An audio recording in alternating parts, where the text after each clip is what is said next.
This presentation is one of the series of postgraduate dissertation or research project checklist, and this is the first checklist on introduction chapter. And I am Dr. Xiangping Suzy Du.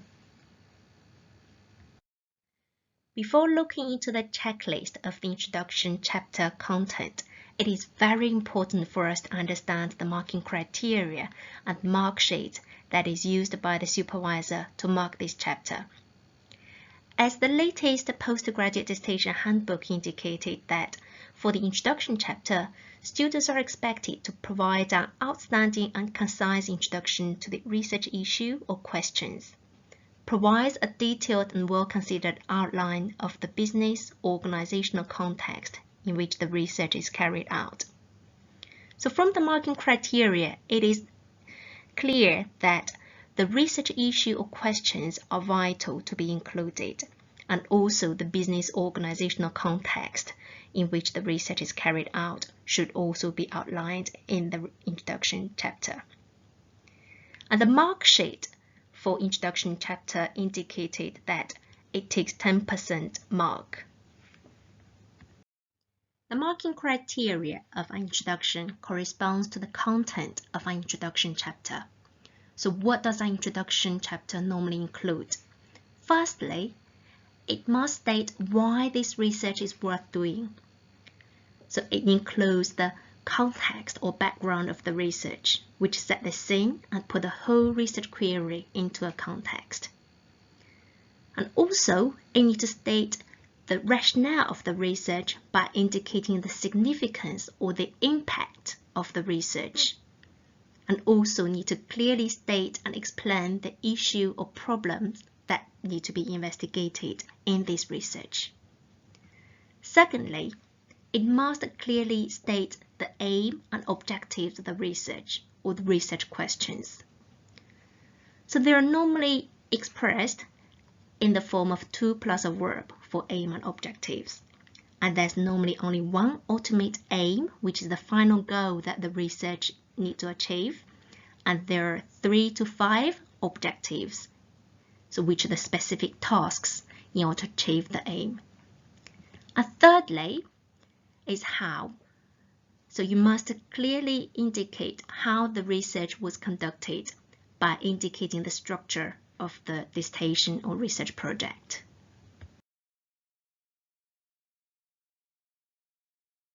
Now let's look into the checklist of our introduction chapter according to its main content. You need to make sure that you answer yes to the following questions. First, let's look into the context or background, rationale or significance of an introduction section. So you need to check that you have included some background or context information in which the research is situated. And have you explained the key academic concepts or terminologies or conceptual frameworks that is related to this research? And have you indicated the rationale or significance of the research? So explaining why this research is worth doing. And have you clearly stated the issue and the main problem that to be investigated in the research? And have you included some academic references, especially in relation to the background or context information and the academic concepts that you included in this section? Secondly, you need to check your research aim and objectives or your research questions. You need to check that you have included a clear aim or research question, and you have included specific research objectives or sub-research questions.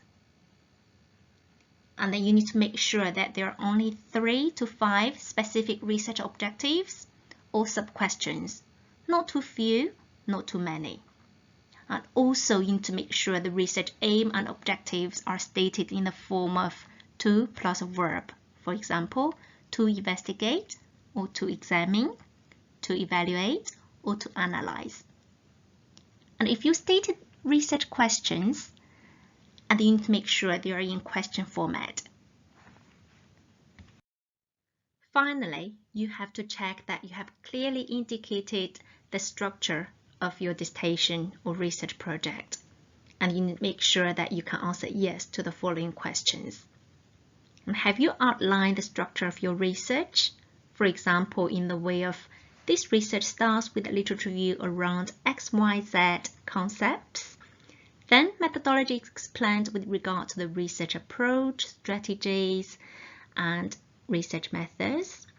Findings analysis are followed by presenting quantitative data first, then qualitative data followed.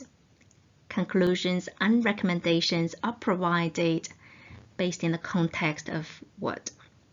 And in addition, personal reflection is also included to highlight the research process and the insight into learning. And have you used numbered headings and subheadings in this chapter? So for example, chapter 1, introduction, and you have subheadings in 1.1, 1.2, 1.3, and you may still have subheadings 1.1.1, 1.1.2, and 1.1.3. So normally there are 3 layers of headings or subheadings. And have you checked all the in-text citations, which are the references used in the text, are included in the final reference list?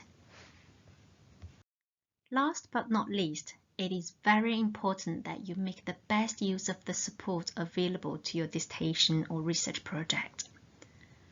So first, your primary contact is your supervisor. Please do respond to your supervisor and get the support from the supervision.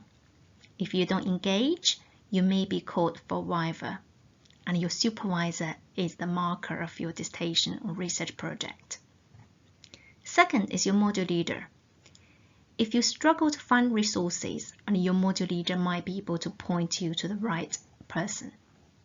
Thirdly is the module site, which your module leader has put in. And there might be a lot of resources have already been outlined in your module site, which you should visit regularly. And also some key information or details will be announced on the module site as well. So an example of an MSc International Business final major research project module site on the right indicate a lot of resources, as you can see. And fourth is the resources that you must use, which is CASE. So which stands for Center for Academic Skills Enhancement. And by now you should know how important the CASE resources and support are. I hope the above helps. If there's anything else you think I can be of support, please feel free to get in touch. Thank you.